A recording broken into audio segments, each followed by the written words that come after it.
आज के इस वीडियो में बात करेंगे क्लास 12th प्रो सेक्शन से चैप्टर 4 द रैट ट्रैप के शार्ट क्वेश्चन आंसर और लॉन्ग क्वेश्चन आंसर के बारे में। इसके पहले हमने वीडियो का एक समरी, इस चैप्टर का एक समरी का वीडियो बनाया है। अगर अभी तक आपने नहीं देखा है तो उस वीडियो को जरूर देखें, जिससे आप स्टोरी को के थीम को, आप उसके बेस को समझ पाएंगे, जिससे आप क्वेश्चन आंसर लिखने में आपको आसानी होगी। बिना समय वेस्ट किए लेट्स स्टार्ट दिस वीडियो। पहला क्वेश्चन है, who was the rat trap seller, how did he make them. पूछा गया रैट ट्रैप सेलर कौन था और वह किस तरह से चूहेदानी बनाता था। तो आंसर है बहुत ही सिंपल वे में है, आसानी से इसे याद कर सकते। स्टोरी में हमने पढ़ाया भी है, एक्सप्लेन भी किया है। The rat trap seller was a vagabond who went around selling small rat traps of wire. यानी जो रैट ट्रैप है वह एक घुमक्कड़ी व्यक्ति है जो घूम घूम कर छोटे छोटे चूहेदानियों को जो तार की बनी हुई थी बेच रहा था। He made them from the material he got by begging। और वह मटेरियल उसे कहाँ से मिलता था, वह लोगों से मांगता था और ज़रूरत पड़ी तो कभी कभी चोरियां भी कर लेता था। सेकेंड क्वेश्चन है, पूछा गया है What ideas about the whole world did strike in his mind। तो देखें क्वेश्चन बहुत ही सिंपल है। पूछा गया है कि उसके दिमाग में किस तरह के विचार दुनिया के बारे में आता था। तो हमने बताया था कि वह दुनिया को क्या समझता था, एक रैट ट्रैप समझता था। The whole world is nothing but a rat trap. आप सिंपल वे में भी लिख सकते हैं, बट आपके इजी करने के लिए, आपके क्वेश्चन को इजी करने के लिए हमने कुछ आंसर के कुछ लाइन भी लिख दिया है। लिखा हुआ है, देखें, he was struck by the idea that the whole world about him was nothing. वह उसके दिमाग में ख्याल आया कि यह पूरा संसार उसके लिए कुछ नहीं है but a big rat trap. क्या है? एक बड़ा सा रैट ट्रैप है, जिसमें it offered riches and joys, जिसमें लोगों को रिच या जॉय का ऑफर दिया जाता है, शेल्टर एंड फूड, शेल्टर या फूड का ऑफर दिया जाता है, हीट एंड क्लॉथिंग, हीट या क्लॉथिंग का ऑफर दिया जाता है। एग्जैक्टली एज, बिल्कुल उसी तरह से जैसे हम किसी चूहे को फंसाने के लिए रैट ट्रैप ऑफर चीज एंड पॉर्क। चीज एंड पॉर्क का मतलब होता है मांस का टुकड़ा। चीज मीन्स पनीर का टुकड़ा होता है एंड पॉर्क मीन्स होता है मांस का टुकड़ा है, ठीक।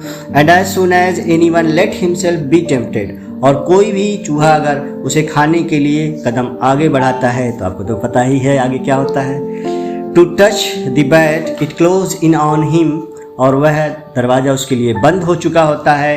And then everything came to, खैर। तीसरा क्वेश्चन है, Who gave him shelter for the night and why? रात्रि के समय उसे कौन शेल्टर दिया था? आंसर है, the old man gave him shelter for the night because the old man was without wife or child and he was happy to get someone to talk to in his loneliness। यानी अपने तन्हाई में किसी को पाकर वह भी खुश था क्योंकि उसकी बीवी या बच्चे नहीं थे, वह अकेला था। इस वजह से उसने उसे अपने घर में शरण दिया। चौथा क्वेश्चन है, why did the rat trap seller return to crofter cottage. यानी रैट ट्रैप सेलर जो था वह वापस क्यों दोबारा आया था, जब वहां से दोनों जा चुके थे फिर वह क्यों आया था? क्योंकि उसे चोरी करना था। The rat trap seller return to crofter cottage because he wanted to steal, क्योंकि वह चुराना चाहता था 30 करोनर्स। क्या चुराना चाहता था? 30 kronor, which the old man was stuffed into the pouch, जिसे वह बूढ़ा व्यक्ति एक पाउच में क्या किया था? ठूस दिया था। पांचवा है, what happened with the rat trap seller into the woods. जंगल में उस रैट ट्रैप सेलर के साथ क्या हुआ था? वह खो गया था, सिंपली है। तो इसका जवाब देखें, the rat trap seller got lost into the wood, finally he saw no way out and he sank down on the ground, he heard a sound, a hard regular thumping, it came from Ramsjo iron work, he went there to stay this night.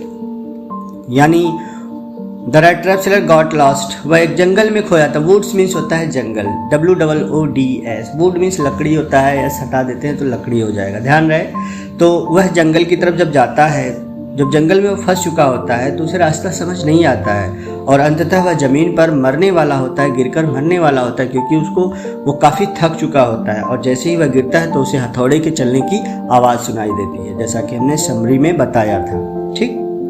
तो वह फिर दोबारा क्या होता है, अपनी शक्तियों को इकट्ठा करके उसी आवाज की तरफ निकल पड़ता है। छठा question, what sound did the peddler hear into the forest, what did he do then. किस तरह की आवाज उसने जंगल में सुना था, उसके बाद उसने क्या किया? तो बहुत ही आसान आंसर है, the peddler hear the sound of the hammer stroke from an iron mill. उसे हथौड़े के चलने की आवाज़ एक आयरन मिल से सुनाई दी थी। देन उसके बाद क्या किया था उसने, ही समन्ड ऑल हिज स्ट्रेंथ, उसने अपनी पूरी ताकत को इकट्ठा किया and move towards the direction of the sound, और लड़खड़ाते हुए वह उस आवाज़ की तरफ निकल पड़ता है। अगला क्वेश्चन है what was Ramsjo iron works, what was happening inside it. Ramsjo iron work क्या था और उसके अंदर क्या चल रहा था। रैमजो आयरन वर्क आंसर हुआ, Ramsjo iron work was a large plant और mill with smelter rolling mill and फॉग। The master smith and his helper, या अप्रेंटिस भी कह सकते हो, apprentice sat in the dark fog near the furnace waiting for the pig iron which had been put in the fire to be ready to put on the anvil। वो लोग उस आग को, कच्चे माल जो भी थे उसको हीट कर रहे थे ताकि वह उन्हें एक नया आकार देने के लिए तैयार कर सके, ठीक है। और वहाँ पे क्या सीन था, वहाँ पे एक लोहार था और वह अपने अप्रेंटिस मीन्स होता है साथी, उस साथी के साथ बैठा हुआ था। All the time there were many sounds to be heard in the fog, और उस फॉग में तरह तरह की आवाज़ें सुनाई दे रही थी। कभी कोयले के चटकने की आवाज़ सुनाई दे रही थी, कभी झरनों की आवाज़ सुनाई दे रही थी, कभी आग के फटने की आवाज़ सुनाई देती थी। इस तरह से वहाँ पे बहुत सारे शोर शराबा हो रहे थे। 8वां क्वेश्चन पूछा गया, how did the iron master react seeing the vagabond inside his form. तो आंसर हो जाएगा, when the iron master saw stranger in rags lying close to the furnace he went near him. जब उसने उसको देखा तो वह उसके नज़दीक जाता है and he removed his slouch hat, और उसकी झुकी हुई टोपी को हटाता है to get a better view, ताकि वो अच्छे से उसके चेहरे को देख सके। And he thought that the rat trap seller was his old acquaintance, और उसे लगता है कि उसको जो रेड ट्रैप सेलर है उसका पुराना यार है, पुराना परिचित कोई है। अगला क्वेश्चन है, why was the vagabond not ready to go with the iron master to his house. वह उसके घर जाने के लिए तैयार क्यों नहीं था। क्योंकि वह एक चोर था और उसे डर था कि कहीं वो पकड़ा ना जाए। तो आंसर यही सिंपल है, देख लें। The vagabond was not ready to go with the iron master to his house because he was a thief and he had fear to catch. उसको डर था कहीं उसे पकड़ा ना जाए, यही तो रीजन था। 10वां है, what did the iron master do to bring vagabond to his house. Iron master ने क्या किया था उस वेगाबॉन्ड को अपने घर में लाने के लिए।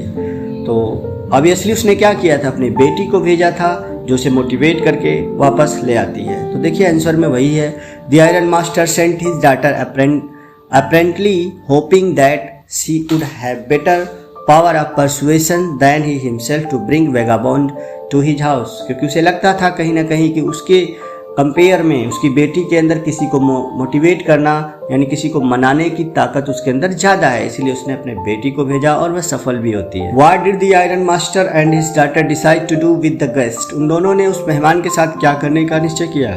तो यही कि वो लोग उसका क्रिसमस इवनिंग के लिए स्वागत करेंगे अपने घर पर, उसको खुश रखेंगे। The iron master and his daughter decided to welcome the guest on Christmas Eve। अगला है, What mistake had the iron master done?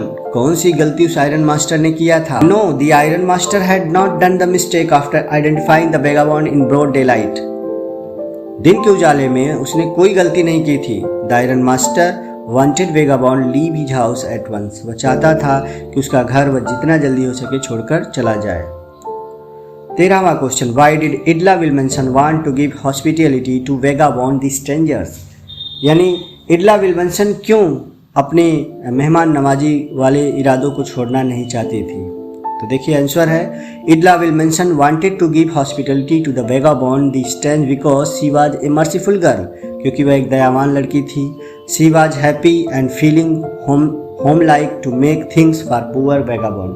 क्योंकि वह चाहती थी कि उस गरीब के लिए एक दिन उसको घर जैसा प्यार मिले। 14वां क्वेश्चन है, 14th question, how did the rat trap seller pass his time in iron master home.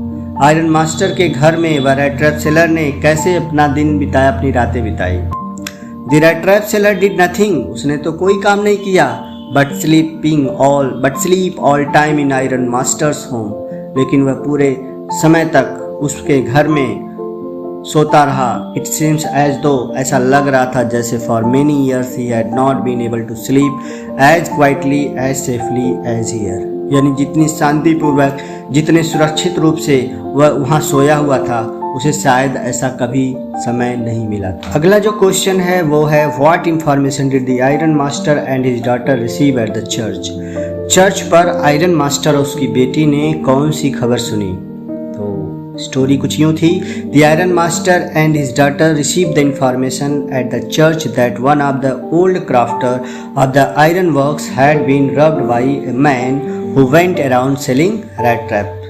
उन लोगों को पता चला कि उनके ही कारखाने में बहुत समय पहले जो काम करता था एक बूढ़ा कृषक, जिसे किसी ने लूट लिया है, और जिसने लूटा है वह क्या कर रहा था?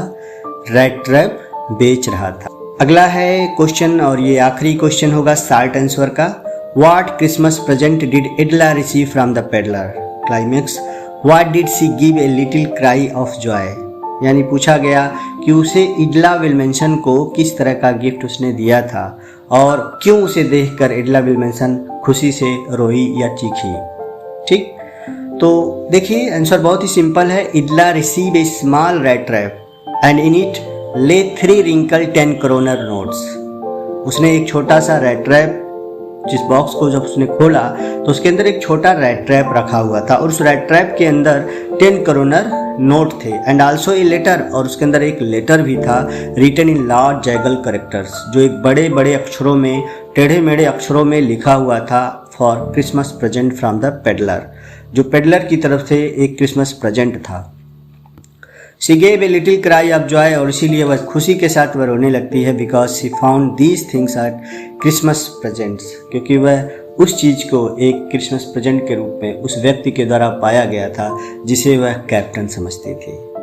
तो प्यारे बच्चों, इसी के साथ साथ आज का ये वीडियो यहीं पे कंप्लीट होता है। लॉन्ग आंसर हम अगले वीडियो में जल्द ही आपको प्रोवाइड करेंगे। वीडियो अच्छा लगा है तो दोस्तों चैनल को सब्सक्राइब करें, इस बेल घंटे को बजा दें